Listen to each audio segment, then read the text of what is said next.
Hello and welcome to this edition of FYI Weekly, your official source for City of Greensboro news and information.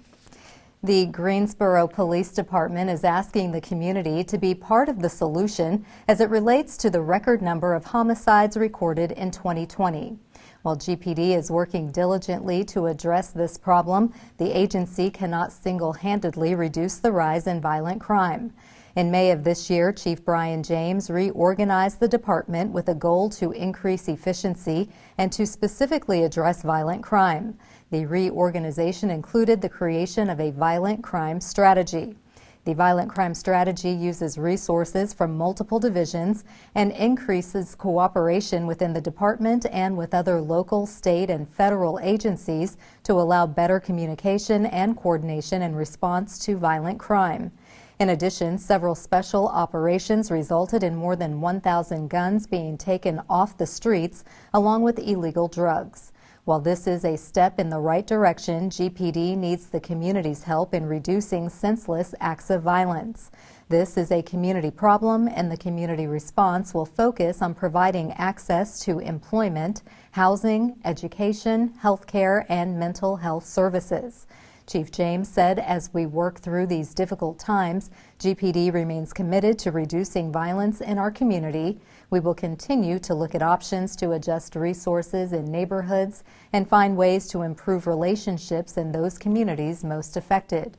GPD welcomes ideas from the community aimed at reducing violent crime. The Greensboro Police Department is committed to make Greensboro a safe place for all residents and visitors.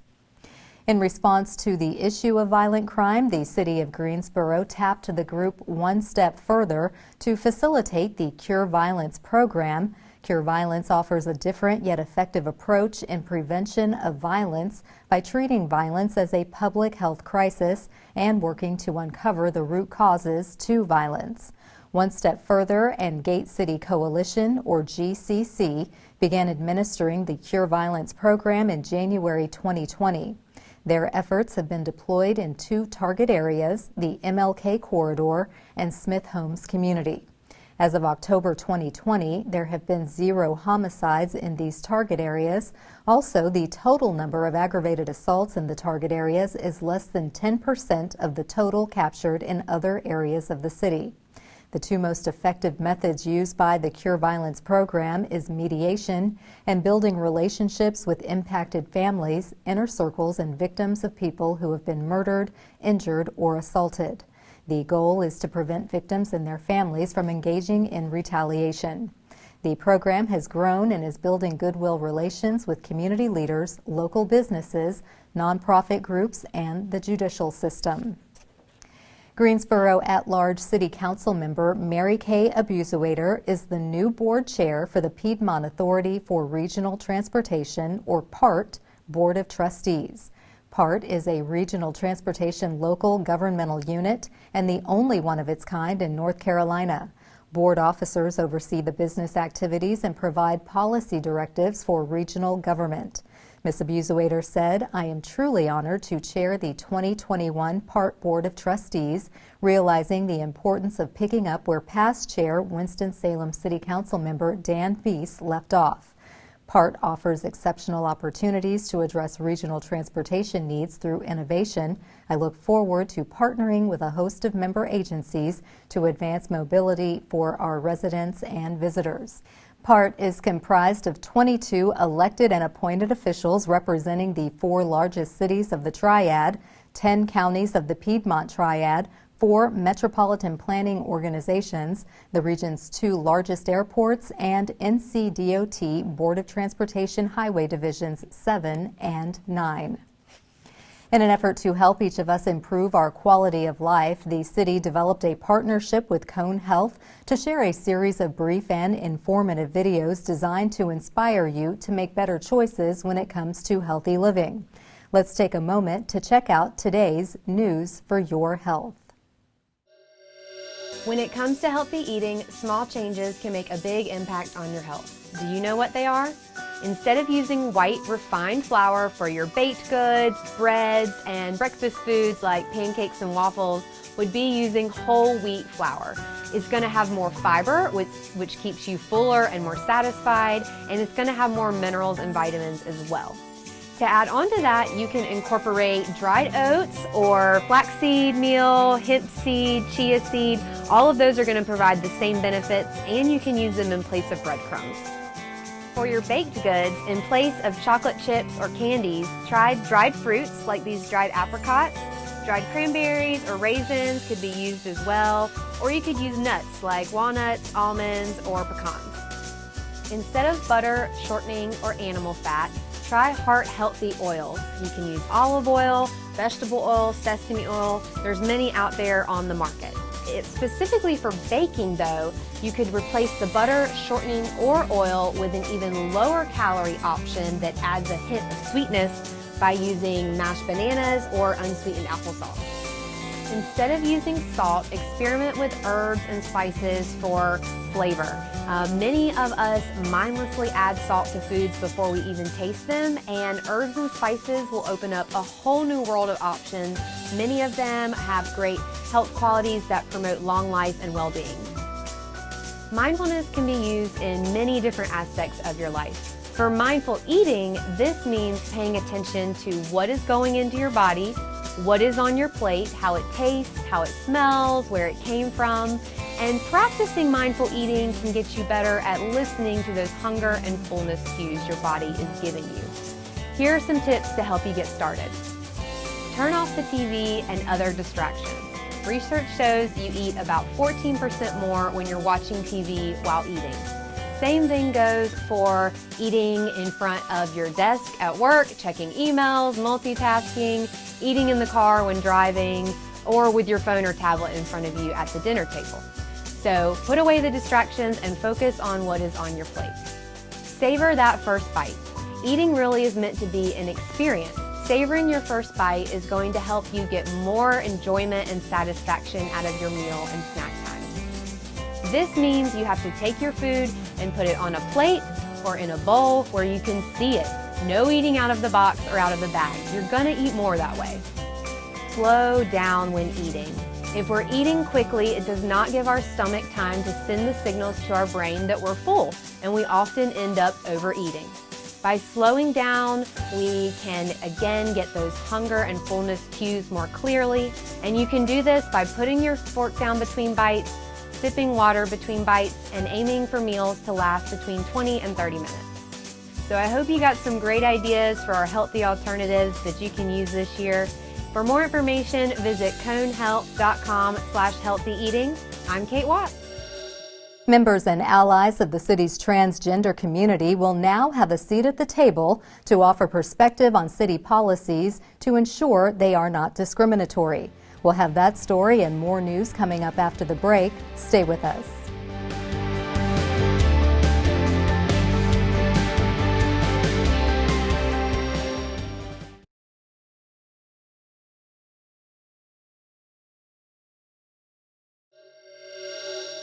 Welcome back to FYI Weekly. The City of Greensboro is forming a transgender task force. The group will be tasked with addressing the varying needs of the transgender communities in Greensboro. With the support and direction from the city's Human Rights Department, the task force will examine rules, policies, and procedures that create discriminatory barriers for those who identify as transgender. The city recognizes the success of the task force is based on community participation by those who are directly impacted. Those who are interested in serving on the task force should contact Zaina Afada, the General Coordinator with the Human Rights Department. The J. Edward Kitchen Operations Center has reopened the customer service area following renovations to implement COVID-19 safety measures. Hours of operation are from 8 a.m. to 5 p.m. on weekdays, and customers are required to wear a face covering while inside the building. During construction, payments were accepted in the main lobby of the Melvin Municipal Office Building on West Washington Street. On Monday, January 4th, this location will return to a bill payment site. In January, the Kitchen Operations Center will handle all water and sewer service needs. Those having difficulty paying their water or sewer bill are urged to pay what they can afford. Payment plans can be arranged by calling the city's contact center on weekdays from 7:30 a.m. to 5:30 p.m. The usual $1 convenience fee for making payments online or by phone has been temporarily waived. Assistance paying utilities, rent, or mortgage is available through funds through the CARES Act, which helps those impacted by COVID-19. To obtain an application, visit the Neighborhood Development section of the city's website. As we begin to feel the frigid temps of winter, the Rosa Foundation is collecting new and gently used coats for its winter coat drive. The donated coats will be given away on Sunday, December 20th from 12 p.m. to 3 p.m. at the Adventist Community Restoration Center on East Market Street. Donated coats of all sizes can be delivered to the Restoration Center on Saturday, December 12th from 10 a.m. to 1 p.m. Coats are also being collected at Brown Recreation Center, Craft Recreation Center, and Warnersville Recreation Center on Monday, Wednesday, and Friday from 9 a.m. to 12 p.m. until Friday, December 18th. Coordinators will adhere to social distancing and CDC guidelines. For more information, please contact the Rosa Foundation at 336-772-0074. In the coming weeks, the Greensboro Fire Department will bid farewell to the chief as he prepares for retirement. Coming up after the break, we'll look back at the legacy and leadership of Fire Chief Bobby Nugent. Stay with us.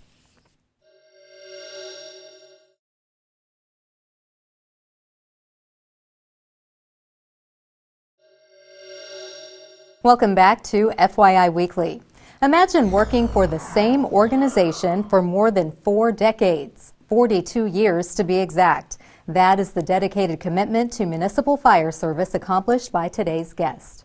Joining me now to tell us about the legacy he leaves his fellow firefighters is Bobby Nugent. He is the chief of the Greensboro Fire Department. Hello, Chief Nugent. Welcome. Thank you so much. Glad to be here. Thank you for joining me. Absolutely. You are literally counting it down to retirement. So this is kind of bittersweet because this will be your last episode of FYI Weekly. So we thank you for joining us. You're quite welcome. Tell me, what prompted you to join the fire service 42 years ago? Well, obviously, I was a much younger man back then, so I had been recently married, and I was really searching for something in my life for a career. I'd had different jobs at that young age, and so I was looking for something that was exciting, something I was really could get interested in.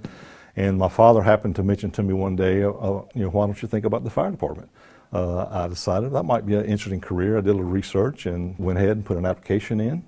I did not get accepted the first time I applied, which is generally the case through the fire department because it's a very popular position to have. But I wasn't discouraged. I tried again the next year, and I was fortunate enough to be in that class. And you obviously have stayed with the Greensboro Fire Department for the duration of your career. How long were you with the fire department before you became chief? Did you have different ranks that you achieved? I did. Actually, the fire department itself is pretty much a paramilitary type organization, so you go through the process into the ranks in steps.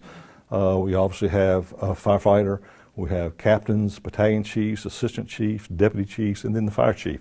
And by the time I was eligible and was appointed fire chief, I had been on the department 37 years. And so I've been fire chief now for 5 years, come February 1st. Oh, congratulations, and we thank you for your service. Now, obviously, there have been major operational changes throughout the course of your career. Are there any particular ones that you want to highlight that you're proud of? Yeah, there are so many that you could really talk about. The fire service has transformed itself so much over the last 40 plus years that I've been involved in it. And years ago when I first started, you show up at the fire station and that's all you did was to ride fire calls. You didn't ride any medical calls. So that's kind of a different spin on things years ago. And I remember the first time I rode a medical call when I was freshly out of recruit school and assigned to a company, Engine 8. We got dispatched to a lady who had fallen and hit her head. We showed up in front of the house and she come out. She was just extremely upset because she thought she had dialed the wrong number because the fire truck showed up and not an ambulance that showed up. That's one of the things. One of the things I think about today, and a lot of these things are centered around firefighter safety. For example, when I first came on, we had SCBAs, which are self-contained breathing apparatus.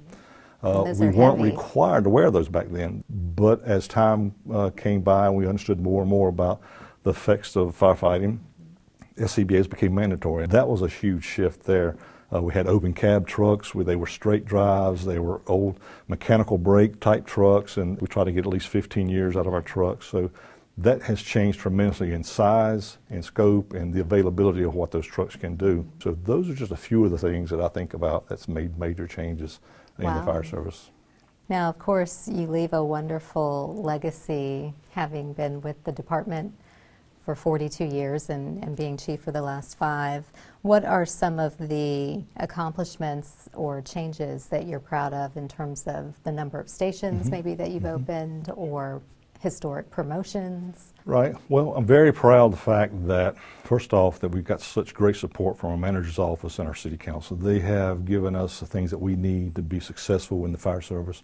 And so we're one of the things that we have always worked hard at is maintain our Class 1 accreditation. We talk a lot about that, but it Yes. means so much to each one of us because it's difficult to receive and it's just as difficult to maintain it because of the things you have to do. So I'm very extremely proud of that. That's a great accomplishment for our department. And some of the things I think about, just in the last 5 years, we were able to institute a drone program that had become very popular within the fire service of using drones for reconnaissance. I was able to purchase a new mobile command post that we got in, refurbished it, and put a new command post in play. We have gone to AVL dispatching. Instead of having just a district that a truck would respond in, we respond with the most or the closest unit that's available through the AVL dispatching. As well as fire station alerting. That's been a very popular tool that we've been working for quite some time that will help us to shave just seconds off of our response time because every second counts for us. Yes. The new stations that we've been able to replace, Station 7, Station 56, extremely proud of those. Those 2 stations are kind of like one of my last hurrahs, I guess, I'll be able to accomplish that. And then we just recently built Station 63. And if it wasn't for the great support that we have, and if it wasn't for the firefighters that we have, none of that would be possible because they show that they're very dedicated in what they do, and these things help them do their job and do it well. It's a lot of progress and advancement. Sure. Very impressive to have that long list of new things that you've added to our operations. Now, firefighting and emergency medical response is so personal. How did you switch gears to still provide service during the COVID-19 pandemic? Well, obviously that was a challenge, but one of the things that we relied on, and I met with the staff about early on, is we have a very aggressive infectious control policy. That had been put in place for quite some time. We dealt with the bird flu, that pandemic that came through. Everybody thought that was going to be the end of the world. Yes. We put together a pandemic plan at that point. I was fortunate enough to be a part of that. So we had a lot of background and a lot of knowledge on infectious diseases and stuff that we had dealt with before. So our policy is designed to keep our firefighters safe. We sat down with Gifford County Emergency Services. We went through our call types and looked at what calls are we making a difference in, what calls are we not making a difference in, and then we cut those back.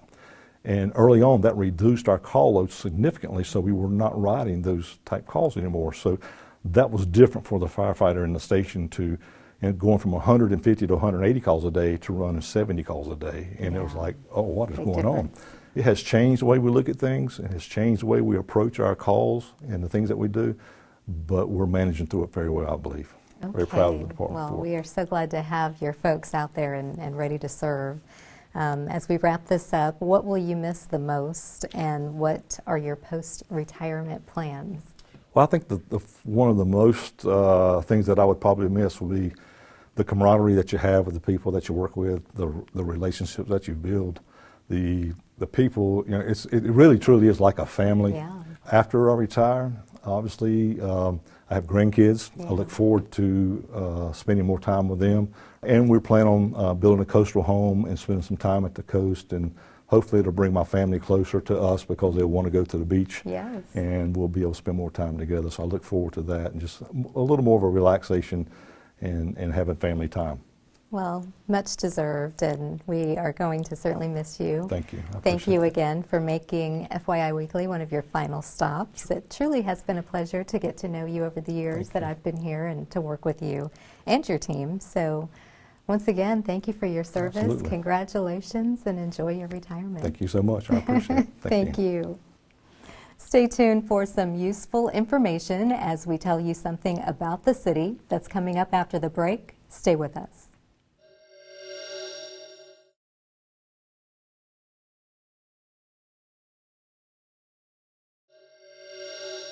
Welcome back to FYI Weekly.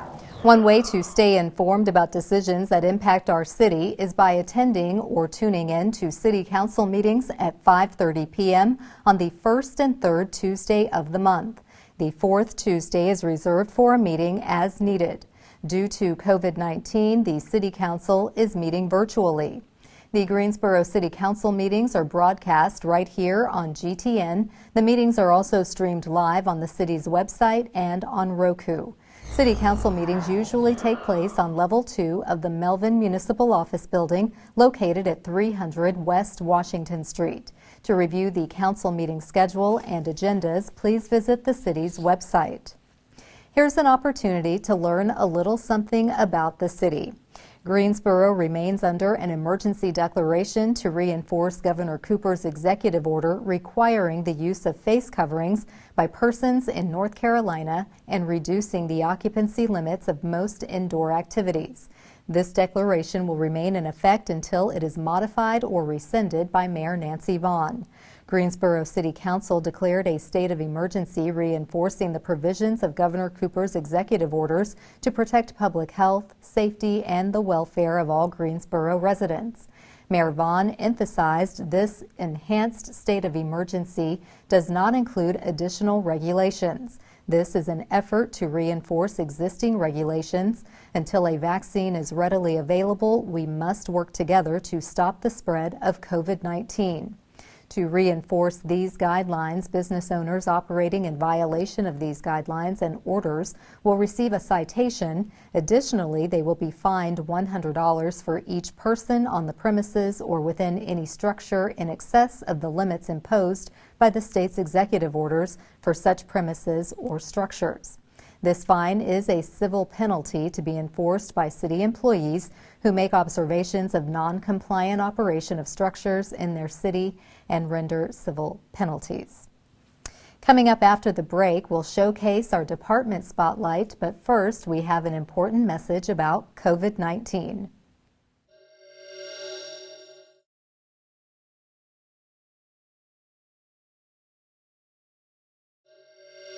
Remember the 3 W's.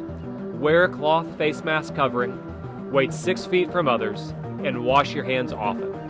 By working together, we can adjust to this new normal and continue to save lives.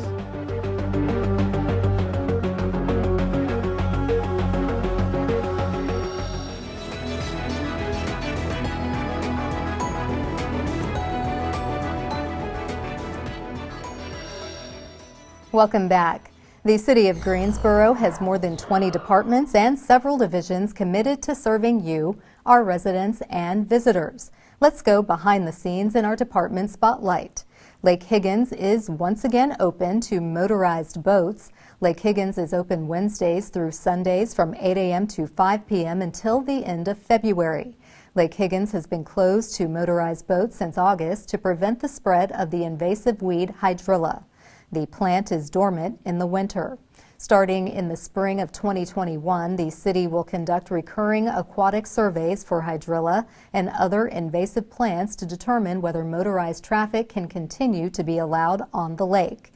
If left untreated, hydrilla can grow into dense mats, causing economic, environmental, and ecological damage. Hydrilla can spread quickly when shredded by propellers. Speak with the lake attendant on duty to better understand what you can do to help protect our public waterways from invasive aquatic plants. Straight ahead on the other side of the break is this week's Way to Go GSO shout out. Stay with us.